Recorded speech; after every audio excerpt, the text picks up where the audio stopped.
Hello বন্ধুরা, তোমরা দেখতে পাচ্ছ যেসব মুরগিগুলো এখানে রয়েছে, এটা হচ্ছে সৌদি আরবে কিছু কিছু মুরগি কোনো সৌদিরা পালন করে। আমরা দেশে থেকে বেকার বসে থাকি, তবে মুরগি পালন করতে বা কোনো রকম উদ্যোগ নিই না কোনো কিছু রোজগার করার। কিন্তু সৌদিদের পয়সা থাকার সত্ত্বেও কী পরিমাণ মুরগি পালন করছে দেখে মনে হচ্ছে এগুলোকে শান্তশিষ্ট পোলট্রি মুরগির মতো, কিন্তু প্রকৃতি অর্থে এগুলো পোলট্রি মুরগি নয়, দেখতেই পাচ্ছ। তবে শান্তশিষ্ট এই মুরগিগুলো ডিম পাড়ে। ডিম পাড়ার জন্যে এইসব খুপগুলোকে করা হয়েছে। এই খুপের মধ্যে ডিমগুলো পাড়ে, খুব একটা খাবার খরচাও হয় না।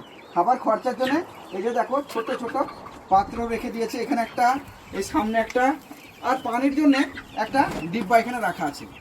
তো বন্ধুরা, এই মুরগিগুলোকে কখনো কখনো বিক্রি করা হয়। ছোট ছোট মুরগিগুলো মোটামুটি 20 রিয়াল করে দাম, যেটা আমাদের দেশের টাকা 200-রও বেশি হবে।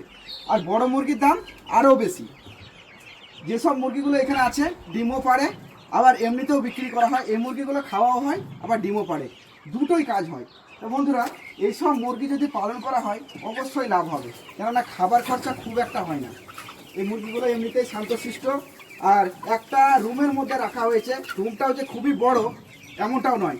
এই রুমটা মোটামুটি 10x15 ফুট এরকম হবে। মোটামুটি এই মুরগিগুলো 100 থেকে 150-র মতো হবে, একটা খুপের মধ্যে রাখা হয়েছে।